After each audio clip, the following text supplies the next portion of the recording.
Just for today, July 29th. Expectations. As we realize our need to be forgiven, we tend to be more forgiving. Basic text, page 38. Our behavior toward other people in our life is a mirror of our behavior toward ourselves. When we demand perfection of ourselves, we come to demand it from others around us too.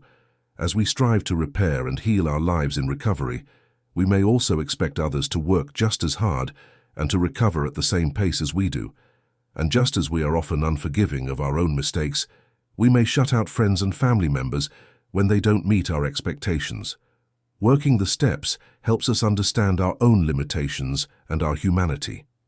We come to see our failures as human mistakes. We realize that we will never be perfect, that we will at times disappoint ourselves and others. We hope for forgiveness. As we learn to gently accept ourselves, we can start to view others with the same accepting and tolerant heart. These people too are only human, trying to do their best and sometimes falling short. Just for today, I will treat others with the tolerance and forgiveness I seek for myself.